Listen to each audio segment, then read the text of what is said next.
정치 속풀이 윤희석 전 국민의힘 선임 대변인, 서영주 전 더불어민주당 상금 부대변인 두 분과 함께하겠습니다. 어서 오세요. 네, 안녕하세요. 네. 좀 저희 이제 속닥하게 한번 작은 테이블로 옮겨서 진행을 해볼까 합니다.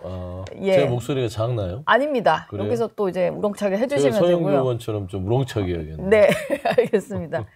김민석 총리 후보자가 제가 말씀드린 대로 24, 25일 이틀간 진행이 될 예정이고요. 보니까 지금 이틀째 계속 SNS에 뭐 해명글들을 좀 올리고 있습니다. 7년 전에 일단 11명에게서 쪼개기로 1억 4천 빌린 거, 이거 좀 의혹이 나오니까 채무에 시달리다 보니까 세금 압박을 해결하기 위한 거다. 뭐 절절한 고마움을 좀 표현을 했더라고요. 어떻게 보셨나요? 본인 입장에서 고맙겠죠. 그리고 뭐 그 정도 사정 뭐 들으면 아 그렇구나 이해하실 분도 있긴 있을 건데 지금 핵심은 그게 아니잖아요. 예. 그러니까 가장 중요한 거를 절절하게 해명하셔야 되는데 엉뚱한 걸 절절하게 해명하신다고 생각하고 제일 중요한 거 2020년부터 2024년만 얘기하겠습니다. 국회의원 하고 있는 기간 동안 정상적으로 소득이 있고 했던 기간만 봐도 수입이 한 5억 되잖아요. 네. 쓴 돈이 한 10억이 돼요. 그럼 재산이 5억이 줄어야 되잖아요. 그렇죠. 재산은 7억이 늘었어. 그럼 12억의 차이가 나잖아요. 예. 그럼 뭘로 설명을 하냐는 거예요. 그 얘기를 안 해요. 뭐 외부 기타 소득, 뭐 강연료 아니, 무슨 이런 얘기 하시던데. 전직 대통령 정도 되는 것도 아니고 미국에. 예. 뭘 했길래 강연을 해서 10몇억을 벌어요. 국회의원이 강연료로 받을 수 있는 금액이 또 정해져 있지 않나요? 저도 그렇게 봅니다. 예. 설령 그렇다 하더라도 그렇게 해서 받은 강연료는 기타 소득이니까 본인 세비 받은 거랑 합쳐서 종합소득으로 신고를 해서 종합소득세를 내야 돼요. 네. 그럼 세금 낸 것만 밝혀져도 역으로 환산하면 됩니다. 세금 낸 게 없잖아요, 종합소득세. 그러면 현금으로 받았던 얘기인데 네. 현금으로 주는 것도 걸려요. 그렇잖아요. 원천징수 3.3% 떼고 주잖아요. 예. 그런 게 다 있어야 되잖아요. 그렇죠. 세금 계산서 다 있어야 되고. 뭘 어떻게 하려고 이러시는지 모르겠어요, 저는. 청문회 때 계속 설명한다고 하잖아요. 그럼 네. 지금 윤희석 대변인이 얘기한 대로 기타 소득이다라고 할 것 같으면 어쨌든 증빙 자료가 있어야 될 텐데 네. 그런 게 지금 다 준비가 되고 있다라고 보십니까? 네, 뭐 지금 우리가 보통 얘기하는 수입과 지출, 대차대조를 지금 맞춰서 예. 이게 또 수년치라서 예를 들어서 이제 월급 부분이나 세금 뗀 부분들은 금방 알 수 있는데 본인 뭐 조의금이라든지 다른 소득으로 잡혀 있는 신고가 안 되는 부분들 수익도 있을 것 같아요. 그런 부분들을 상세하게 지금 정리하고 있다니까 24, 25일 날 이 청문회 때 김민석 총리 후보자가 직접 다 보여드리겠다 하는 거죠. 그러니까 지금 현재는 그거를 세세하게 꼬투리 잡히지 않게끔 그 작업을 하고 있는 것이고 뭐 어설프게 해명을 해봤자 또 꼬투리 잡으려고 하는 비판이기 때문에 예. 하지 않겠다는 건데 저는 그 두 가지 부분에 그러니까 이거 수입 지출에 대해서는 그 대차대조표를 공개하면 끝나는 것이고 저는 뭐 구구절절하게 어떤 SNS 올리는 것도 비판해서는 안 된다고 봐요. 돈 없는 사람이 돈 빌리러 다니는 그 공박한 부분들을 예. 자꾸 뭐 차용증이 동일하게 썼다는데 무슨 차용증이 뭐 무슨 창작문도 아니고 똑같이 쓰지 그러면 다르겠습니까? 차용증이야 뭐 똑같은 문구에 똑같은 네. 공란에다 이름만 쓰는 건데 그래서 저는 그런 부분들은 좀 비난이면 비난이고요. 수입 지출은 김민석 총리 후보자가 뭐 담백하게 명백하게 해결해야 될 문제는 맞다. 그건 이제 청문회 때 보시면 될 것 같습니다. 예. 지금 청문회 준비팀이 당연히 준비를 하고 있을 테고 대차대조표를 공개를 하면 해소될 의혹이다. 뭐 듣다 보니까 이재명 대통령도 지금 순방 가는 길에 기내에서 기자들에게 본인도 들어봤는데 청문회에서 의혹이 좀 해소될 걸로 보인다 이런 얘기를 했어요. 그래서 그 전에는 공개하지 않고 다 청문회 때 밝히겠다 뭐 이런 전략인 것 같거든요. 김민석 후보자는 개인이니까 무슨 뭐 기업도 아니고 대차대조표까지 있을 리는 없고 예. 그냥 받은 돈만 엑셀로만 정리된 것만 봐도 돼요. 그걸 뭘 청문회 준비해서 예. 준비를 하면 뭘 준비를 해요. 그냥 자기가 아 이거요 이렇게 하면 끝나는 거예요. 그걸 못 하고 있잖아요. 네. 이 며칠이 됐는데 다른 건 다 좋습니다. 돈 빌릴 수 있고 재산이 없을 수 있고 그동안 18년 동안 원외에서 힘들게 있었기 때문에 뭐 그 기간 동안 궁박했다는 건 다 인정을 해요. 그거 갖고 뭐라고 하는 게 아니라 네. 다 그 4년만 보잔 말이에요. 그것만 봐도 이 정도인데. 그러니까 국회의원이 된 이후의 4년간의 재산의 어떤 변동 과정. 마이너스 5억이 될 게 플러스 7억이 된 걸 어떻게 설명을 하냔 말이에요. 이런 회계 방법은 현대 회계학에 없어요. 예. 알려주세요. 그리고 이게 또 이제 일반 사람들이 봤을 때는 물론 이제 교회에 다니는 분들 입장에서는 헌금을 그 정도 할 수 있다라고 생각하실 수 있는데, 네. 그렇죠. 헌금 많이 하시는 분들 있죠. 더 근데 하는 사람도 있어요. 근데 5년간 헌금이 2억이 뭐 많다는 문제가 아니고 본인이 내야 될 어떤 이제 갚아야 될 채무라든지 내야 될 세금이 있는 상황에서 돈이 생겼을 때 이제 헌금을 2억 원씩이나 한다는 거에 대해서는 좀 일반적인 상식으로는 이해 일반적인 못하겠다는 사람이 상식으로는 있어서. 쉽지 않은데요. 예. 신앙적인 측면에서 보면 원래 없는 사람들이 더 헌금을 많이 내요. 저 교회를 오래 다녀서 그러는데 예. 뭐 건축헌금이든 감사헌금이든 작정헌금이든 이런 부분들을 없이 그러니까 본인이 월급을 이만큼 받는데도 헌금을 너무 많이 내는 거예요. 저는 그런 걸 보면서 저도 교회 다니면서 이해를 못했는데 그게 예. 본인의 신앙의 척도라고 생각하는 사람들이 있어요. 네. 그게 김민석 후보자일 수도 있는데 거기에 대해서는 신학영역이기 때문에 제가 뭐 어떻게 평가하기는 그래요. 근데 이제 사실상 제가 한 가지 예를 들면 제 주변의 국회의원들 중에도 참 그 옆에서 보기에도 생계형 국회의원들이 꽤 있습니다. 월급을 받으면 한 푼도 안 쓰고 저축한 분들이 꽤 많아요. 그래요? 제가 몇 명 얘기하면 이제 그 개인 프라이버시기 때문에 하지만 어떻게 재산이 이렇게 많이 늘었어? 하면 진짜 거짓말 안 하고요. 세비를 그대로 갖다가 집에다 갖다 줍니다. 아, 그리고 나머지는 뭐 이제 그 어떤 운영비라든지 후원금 내에서 정확하게 쓰고 어떤 분들은 경조사를 거의 안 가요. 네. 그런 분들도 있어요.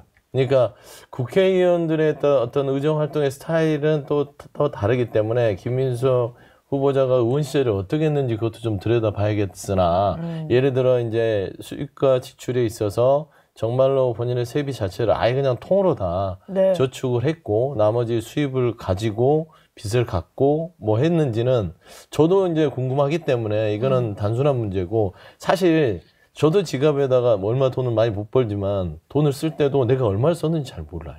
현금으로 이렇게 해서 쓰면 현금으로 그렇죠. 쓰면 잘 모르고 예. 또 카드도 쓰긴 쓰는데 제가 뭐 계획이 없었는지 모르겠지만 네. 나중에 청구서를 봐야 알아요. 이 정도 내가 이번 달에 썼구나. 쓰면 바로 문자로 들어오는. 들어오긴 하는데 이게 합산은 안 하잖아요. 네. 이제 그런 시기이기 때문에 한 4년, 5년치를 제가 정리하려 하면 저도 좀 시간이 걸릴 것 같아요. 내가 4년, 5년 동안 얼마나 벌어서 내가 얼마를 썼지? 예. 그렇죠. 뭐 그거를 좀 정리하는 과정은 좀 걸릴 것 같기는 합니다. 지금 그 얘기가 아니고요. 네. 예를 들어 뭐 돈이 얼마 들어왔는데 그걸 어디에 썼나 항목을 보자는 얘기가 아니잖아요. 지금 이렇게 가까이 있으면서 어떻게 이렇게 다른 얘기를 하세요? 제가 묻는 거는 예.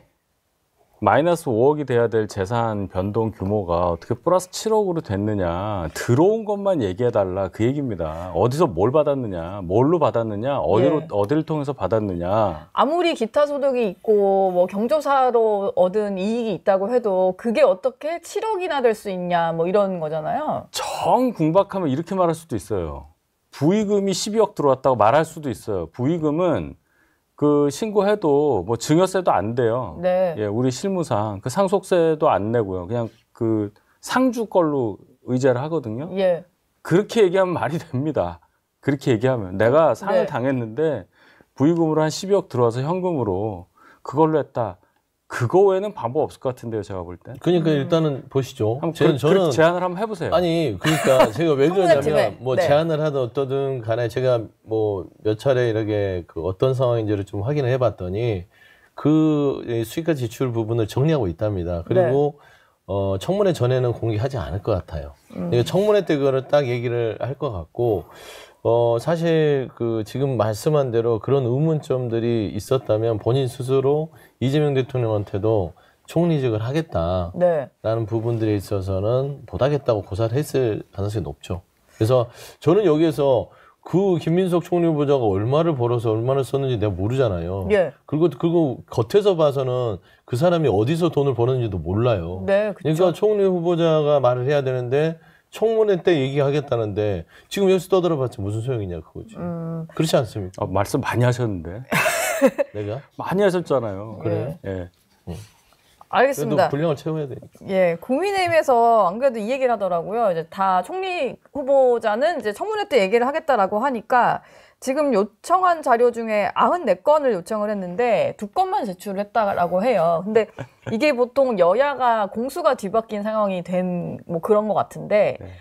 보통 여당에서는 좀 이제 어쨌든 실드를 좀 쳐야 되니까 그렇죠. 청문회 때 소명하면 된다 뭐 이런 네. 논리를 펴시는데 네. 야당 입장에서는 네. 그건 전형적으로 청문회 때 제출을 하면은 검증을 하고 이제 팩트 체크를 할 시간이 없으니까 다 밀어놨다가 그때 다 제출하는 뭐 이런 식이 되는 거잖아요. 그렇죠. 보통 오전에 제출 안 하고 재차 한 번 더 끝에. 요구하면 오후에 뒤늦게 막 제출하고 해가지고 볼 시간도 없고. 뭐 이런 패턴이었던 것 같아요. 예. 그동안도. 그 뭐 서로 다 아는 방법이잖아요. 예. 불과 몇 달 전에도 양쪽이 공수가 바뀌어가지고 그렇죠. 그렇게 예. 했었기 때문에 그걸 가지고 제가 굳이 비난은 안 하겠습니다. 예. 제가 그 정도로 양심 없는 사람은 아니니까. 근데 이제 국민들이 듣고 싶어하는 것은 적어도 요 정도 방금 말씀드린 뭐 세세한 거 말고요.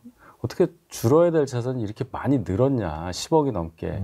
그 정도는 해명을 해주는 선에서 그래도 방어가 되고 정말 증거에 의해서 그 다음에 이제 당신이 이 새 임기 대통령 시작한 이재명 정부의 첫 총리인데 뭘 하겠냐 이런 얘기를 듣고 싶은 거잖아요, 사실. 네. 우리가 지금 무슨 헌금 2억이 맞냐 적냐 이런 얘기 듣고 싶은 거 아니잖아요. 맞아요. 그렇죠. 다른 것도 좀 네. 이렇게 확인해봐야 정책적으로도 좀 확인해봐야 되고 그럼요. 물어야 될 게 많은데. 이게 요구 자료들을 보면 94건 중에 이제 2건을 냈다고 했는데 이제 저는 뭐 지난 정부하고 비교하고 싶진 않아요. 네. 뭐 아까 공수가 바뀌었을 때도 똑같은 상황이었다. 네. 한도수 총리도 그랬었고요. 근데 일단은 국회에서 낸 요구 자료에 대해서는 성실하게 답변을 해야 되는 게 공직자는 맞고요. 근데 네. 제가 어제 이제 그 자료 요구 건들을 보니까 다 아들 거, 그 다음에 전처 거, 현처 거, 이제 가족사예요. 그 가족사를 또 다 들여다보겠다는 거 아니에요. 그러니까 아니 김민석 총리 후보자만 좀 더 집중적으로 가면 좋은데 요구하는 자료가 가족들을 건드려요. 그러니까 줄 수 없는 자료들이 많았고 네. 심지어 증인 신청을 국민이 누구를 했냐면요. 전처와 현처를 앉혀놓고 증인을 신청했답니다. 근데 어제 그 해명 문자가 나온 거 보니까 지금의 아내는 신청하지 않았다라는 게 국민의힘 설명 같던데. 그러니까 전처를 부르는 것도 그것도 무슨 그 제가 도리입니까? 그건 아니죠. 근데 그게 아들 굉장히 학비를 전처가 보내셨다 신사적으로 하니까. 얘기했잖아요. 세세한 얘기 안 하고 요거 하나만 얘기해도 좋다. 근데 지금 이런 식으로 공격을 하시니까 그러면은 민주당 제가 얘기 또 안 할 수가 없어요. 그러면은 뭐 옛날에 한 이진석 방통위원장 네. 청문회 사흘 했잖아요. 하루 넘기고 그거는- 그때 그 제가 표현이 좀 그런데 이거 표현을 찾을 수가 없는데 그때 네. 그 제가 행태는 찾아드릴게요. 말것을 예. 하세요. 제가 행태는 찾아드릴게요 표현. 거의 만행에 가까워요. 그때 끝나고 나서부터 하루 더 하시죠. 그래가지고 하고 또 하고 그러면서 굉장히 애먹이면서 괴롭혔잖아요. 그런 얘기까지 하면은 서로 뭐 누가 잘했다 잘못했다 못해요. 예. 그리고 그 다음에 이제 전 배우자 관련해서 어떻게 뭐 현 배우자와 같이 나란히 그런 막장 드라마를 쓰냐 뭐 이 말씀하시려고 하는 거 아니에요? 네. 그렇죠. 얘기했잖아요. 현 배우자는 나올 이유가 없어요. 예. 왜 요청도 안 전 했다는 배우자 거고. 얘기한 거 말씀하시려고 했겠지만 아들 유학 비용을 전처가 다 대고 있다고 하니까 그거 물어보려고 하는 거 아니에요. 그 유학 비용이 또 많잖아요. 많이 드는 거죠. 예, 미국 재산이 사립대학. 마이너스 5억이라고 2020년에 신고했던 사람이 어떻게 아이를 거기에 보낼 수 있느냐? 전처가 다 부담합니다. 그래요? 확인을 해야 될 거 아닙니까? 가뜩이나 지금 12억이 비는데 네. 그래서 부르겠다 하는데 저도 그런 장면이 그렇게 좋아 보이지는 않아요. 근데 해명을 안 하니까 아마 이제 야당이 된 저희 입장에서는 네. 부른 것이다. 예. 민주당도 똑같은 입장이면 불러도 훨씬 많이 불렀을걸요? 그래도 그렇지 않아요? 전처는 안 불렀을 것 같아요. 아니 그래도 그리고 민주당은 불렀지. 아들도 독립생계를 유지하고 있는 상황이고 네. 따져보면 이제 하나의 아들이 독립생계를 아니 하고 있다고요? 그러니까 그 말하자면 학생인데? 아들. 그러니까 아들도 대학생이 독립생계를 할 해외에서 정도예요? 별도로 살고 있다 뭐 이런 별도로 말씀이신 것 살고 있는 같습니다. 건데 예. 그러면 독립생계가 성인이잖아요. 아니지. 아니, 성인이잖아요. 성인. 그러니까 자기의 인생이 있는 거잖아요. 꼭 네. 저희가 제일 늘 안타까운 것들이 그러니까 정치인이 되면 청문회에서 일단 청문회를 하면 건드는 게 정책을 먼저 건드는 게 아니라 옆에 있는 부인, 아들, 딸 거기를 일단 흔들어요. 맞아요. 그래 놓고 나서 사람을 이미지를 추락시키고 민주당이 그랬다라고 하시려고 가족을 그랬죠. 힘들게 하는 거예요. 빵집 가서 저는 그런 것들은 정말 아닌 것 같고 이진수 방통위원장은 그거는 이제 총리 인청하고 좀 다른 게 그 과방위원장이 그 연장해서 한 거예요. 하루를. 과방위원장이 저희 당 소속은 아니잖아요. 아니지만 이제 그분이 선택한 것이고 개인의 선택이다. 개인의 선택이에요? 아니 그 이제 그 가방위 분위기에서 이진수 방통위원장이 굉장히 불성실하게 답변을 하니까 네. 안 되겠다 하루 더 하자라고 됐던 것이고 지금 총리 후보자 청문회는 이게 여야 간사 간에 지금 이 일정 조정을 하는 건데 네. 아니 사실 지금 나오는 해명 자체는 수입 지출만 딱 정확하게 해서 보여만 주면 하루면 반나절이면 끝나는 거 아닙니까? 아니, 1분이면 끝나요. 아니 그냥 1분이면 끝나는 거니까 그걸 안 하고 있잖아. 그걸 뭘로 사를 하냐 그거예요. 아니, 이틀 사라자는 남았는데. 얘기는 안 했어요, 제가. 지금 하셔도 될 텐데 지금 하면 괜한 공격 아니, 저희 보고 받거나 뭐라고 하시니까. 사실 그게 그랬어요. 그러니까 어제 뭐 본인의 아내가 눈에 실핏줄이 터지고 다 발가벗겨진 것 같은 고통을 호소하고 있다. 뭐 이런 얘기를 그래요? 했잖아요. 그 고통을 끝내기 위해서라도 지금 이제 뭔가 명확한 소명이 나오면 공격이 무색해질 수 그렇죠. 있다고 하시면 그렇죠. 지금 내는 게 더 그럼. 낫지 않을까요? 청문회 때 그러면 할 게 없잖아요. 예. 네. 알겠습니다. 넘어가서 청문회 때 해야죠. 예. 할 일은. 할 일은 해야 되고 예. 다음 주니까 청문회가 또. 예.